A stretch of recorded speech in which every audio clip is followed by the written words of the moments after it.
have a question for you, please. Sir. No, there is a family that I have to deal with, The son has a room. There is only one door to entry into the house. And there is a window on the side yard. And the son, what he does, his parents says, you're not going to do this, you're not going to do this, you're not going to do this. He says, yes, yes, yes. Then he locks the door. Then in the middle of the night, he gets up, opens the window. The girl jumps in. The what? Okay? Hold on. Oh, I didn't hear it. I said the what? The girl jumps in. The girl. Like the girl jumped for you. Otherwise, you wouldn't be sitting here today. So the girl jumps in. The mother tries to protect him. The other brothers tell the father. The father comes and kicks the door, breaks the door and tries to this, and then she runs away. Then the mother comes and tells me the father is an idiot. Father is doing this, father is doing that. So I tell the father, he said, Nisar bhai, you may be the head of the mosque, but I'm not going to allow this. So I told him, listen, give him a break. I said, it's better for you not to break the door and kick the door, because you're showing violence. And that make him violent, because then when the father goes away, the younger brother comes to tells him what to do, he beats him up. And then the mother calls the police. So it's a vicious circle. So I told him, please let him do. But the mother said he broke the door. So I told the mother, put the curtain. Put the curtain and let him have his privacy. So what did I do wrong? I think you are absolutely right. I don't disagree. I have a suggestion on that one. Start from the oldest child in the family. Train him right. Others will follow. Right. If you're going to make a mess out of him, you have a mess all the way. Second thing, you build a trust and friendship with him. And try to tell him, okay, you have to mess around, not in my house. You can do it outside, it's okay. Respect the house. Respect your parents. Respect the sanctity of the house.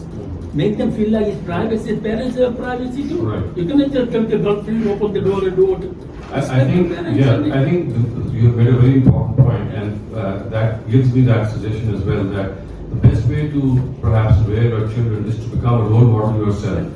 If you want your children to become good and pious and righteous individuals, then you are the first person who should be that, because they're going to follow you, they're going to look at you, they're going to copy you. So it's a double responsibility.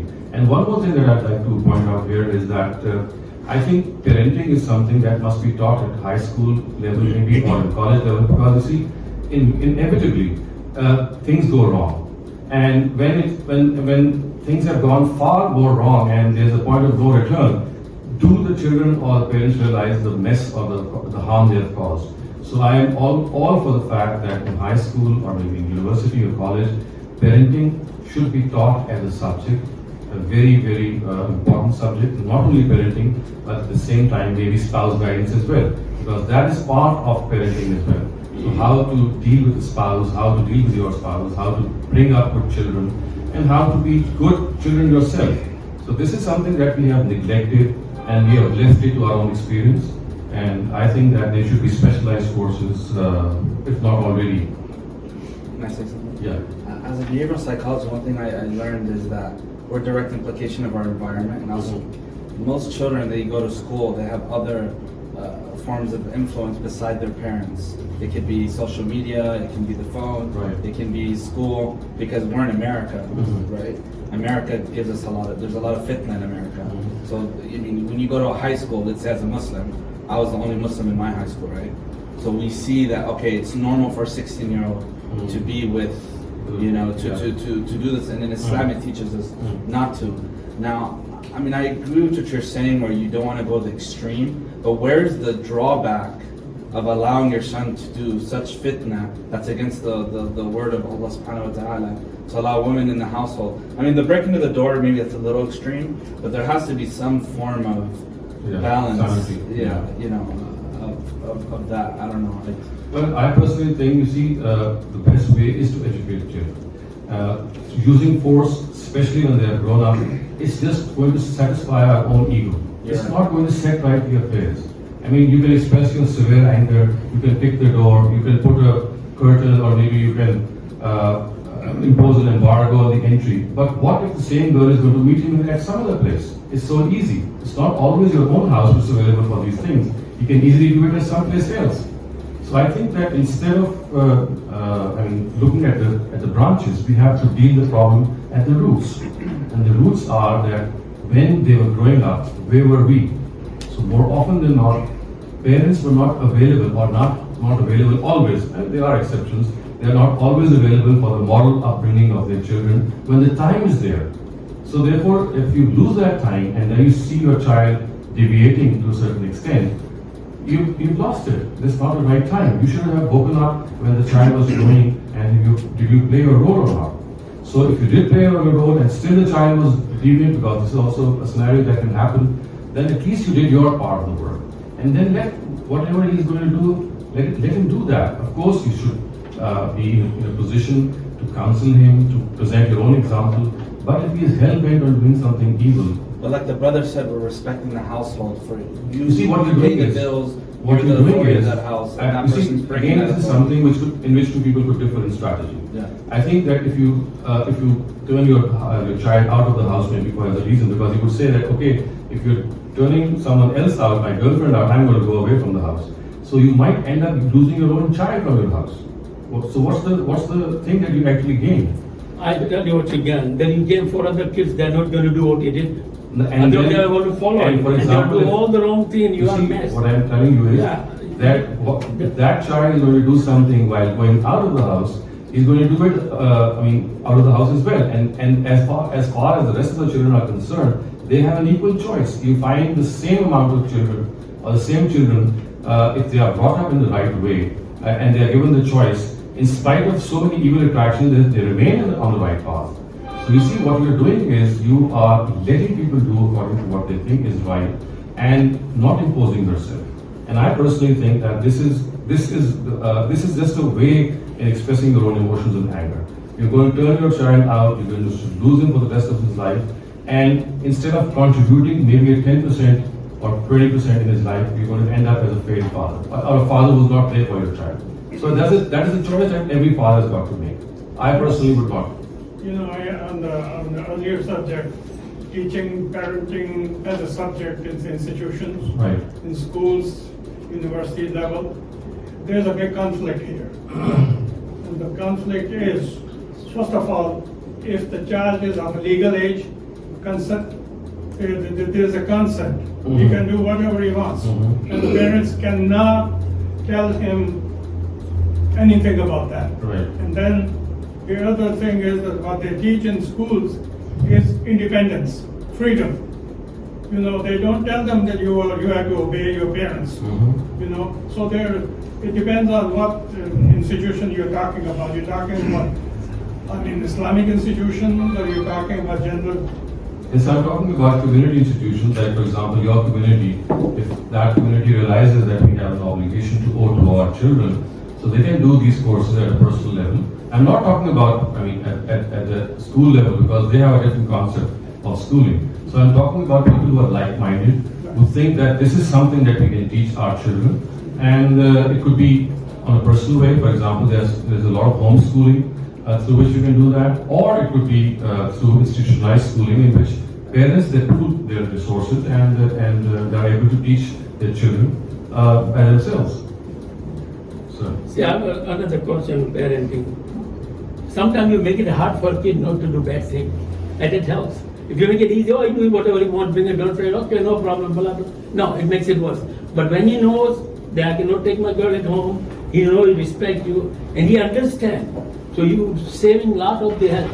If you put a wine or alcohol in front of the child or in front of anybody, he'll take it. When there is no alcohol, you try to sneak or something, it will be harder to get it than getting easy. Actually, that was the time 20 years ago. 30 years ago, it was difficult. Today, No, but in my house, I cannot let them come back. What they do with outside? That's what I'm saying. You see, Yeah. there are choices that you have to make. At times, you might end up purifying your house, but then at the same time, the things that you would like your child to stop from is easily available outside. It's there. I'm not saying you put a wine bottle in your home. That's not what I'm saying. What I'm saying is that you create that awareness in them and bring them to that spiritually advanced level in which they are aware of themselves that this is not the right thing to do. But for example, if they have to go and visit a friend who drinks, for example. Let's take an example. So most typically parents will stop people or stop their children to meet children or meet other children who drink, and they would say that you maintain your distance. It is here that the test lies. What should we do? Should we stop our children from meeting other children who drink? Or is it that we should just stop them when they are in our own house? So I was talking about the fact that when the choice is there, when you don't have any choice, when you're outside your own home, when you're visiting someone, so the choice that you have that either you don't let your child go there, or you let him go there and make him aware of the fact that this is something that you should not do. So these are the two choices. I mean, there are certain parents who would disallow their children to even meet such people. And there are other parents who would perhaps create this awareness that, okay, you can meet them, but stay away from their bad habits. So going back a little bit to the parents who are stopping their children from doing this. So why do you think they're stopping them from doing this? So they want to stop. They're thinking about their afterlife. They're thinking about they have consequences. They should do that. You see, one thing is to forcibly stop someone, and one thing is to tell your children that this is something wrong. Out of our own experience, I can tell you, this is what God doesn't want you to do. This is what experience tells us. You can do everything as far as talking and convincing and persuading themselves and making themselves enlightened is concerned. But catching their hand and not letting them do it is not, I mean, this is one thing, in my opinion, which is not going to help. I'm not saying that you cannot do it, okay, fine, you can do it, but is it going to be productive or not? In today's times, I feel it's not going to be productive because the thing from which you're stopping your child is so freely available everywhere that it's basically his choice that you can actually maybe influence. So I would rather influence his choice instead of influencing his actions. But let's say he does these acts, and the parent for the rest of the life, they're sad, they're disappointed, and they're scared that in the afterlife he will have to meet a consequence. Look at what Prophet Noah's son had to do. Prophet Noah was very, I mean, he had loving. He was deeply moved when his child did not follow his ways. Look at what Prophet Abraham had for his father. He wanted to even seek forgiveness for him.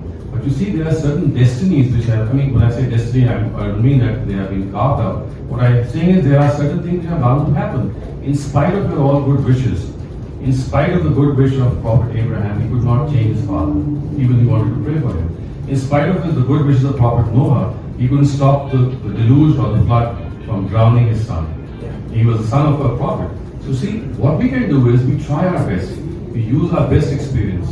We use the best techniques, which, as brother here he's an expert in child psychology, he'll tell you, as a child psychologist or a behavior psychologist, you employ all the best things that you can. But if finally he or she chooses that, well, I'm going to do that, then should you stop it by force or not? That is the question.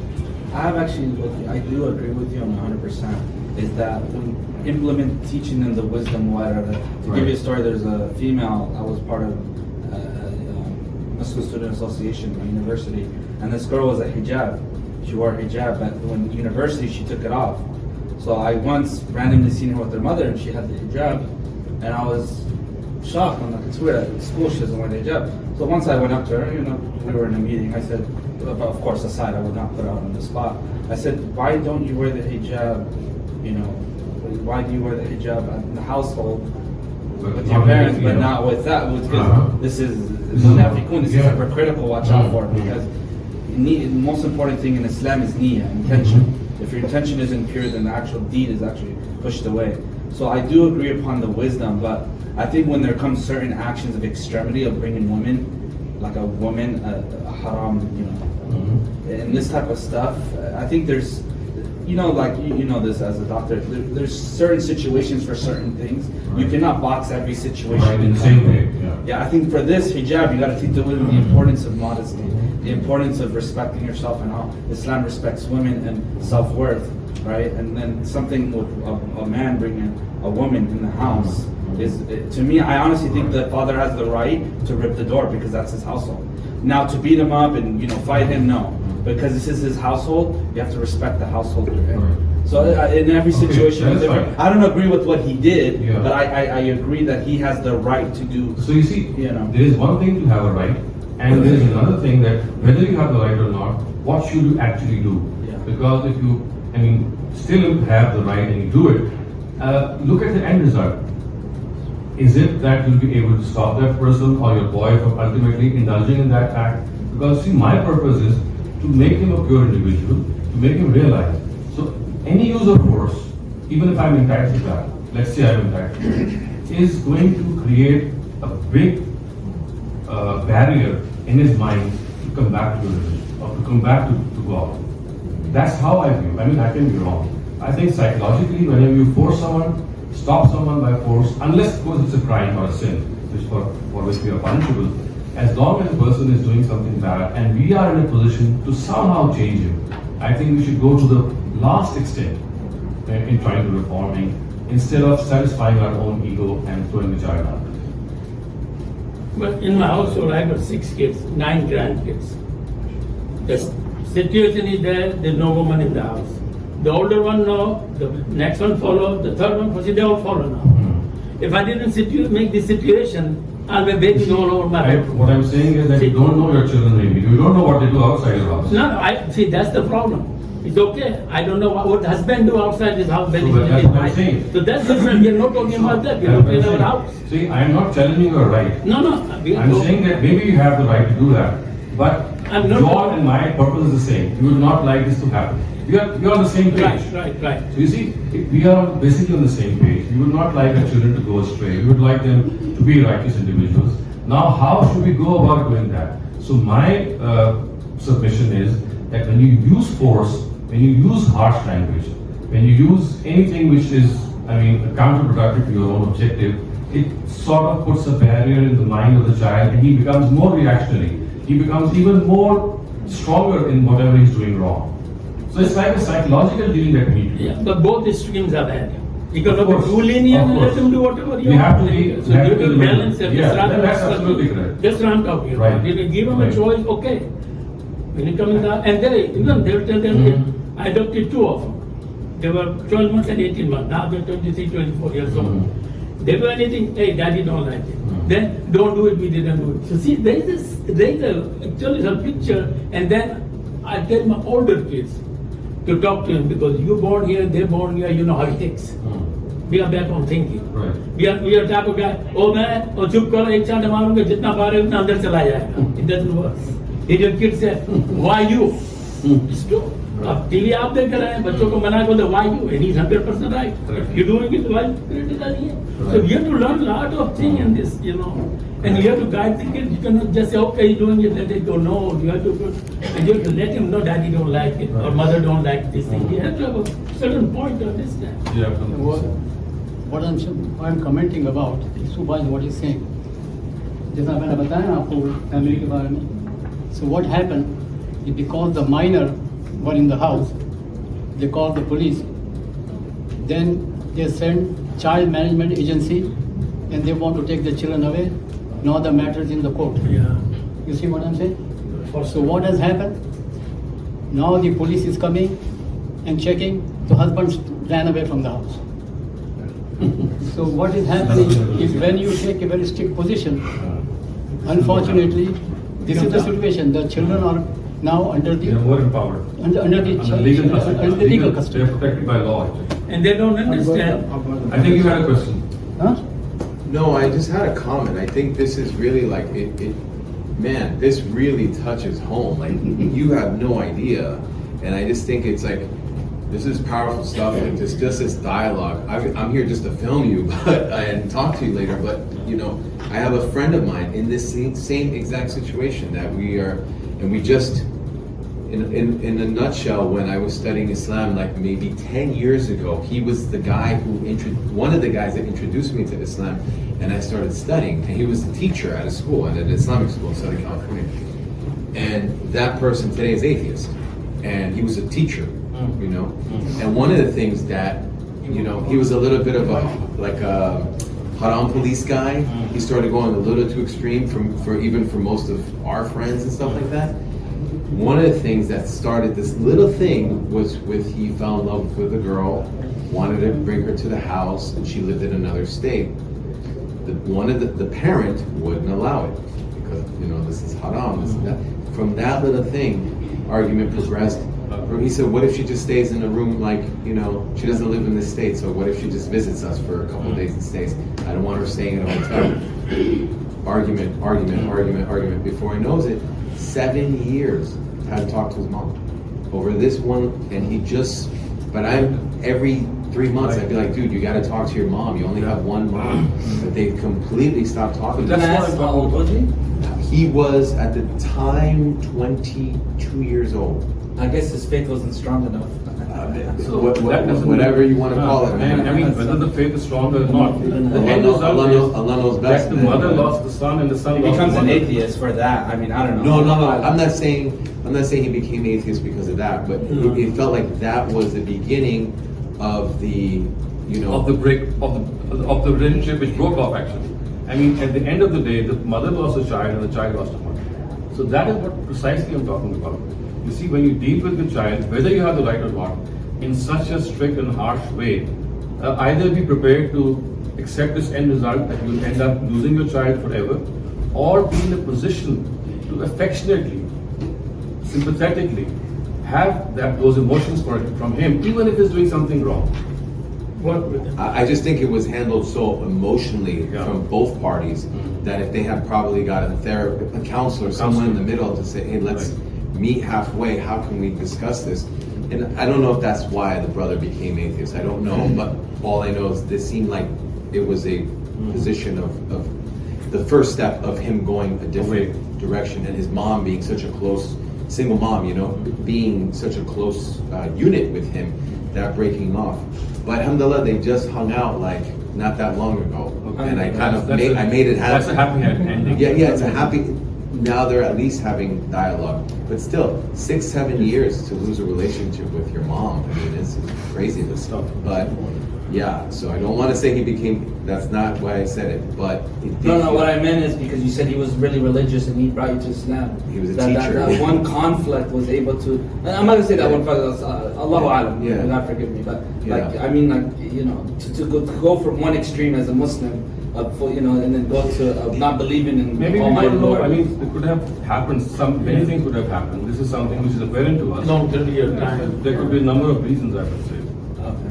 Number of reasons. But I like what you're saying here, because I think having some kind of like, I think if both were emotional at the same time, and he's like one of my best friends, so that the emotions were so high that if they had just breathed a little bit and said, let's talk about it, and they never did, and just to break off, it just felt horrible to do that with your kids. And I think the girl is reaching her time. Yeah. Thank you very much. Good, alhamdulillah. Mashallah, good, mashallah. It's good questions.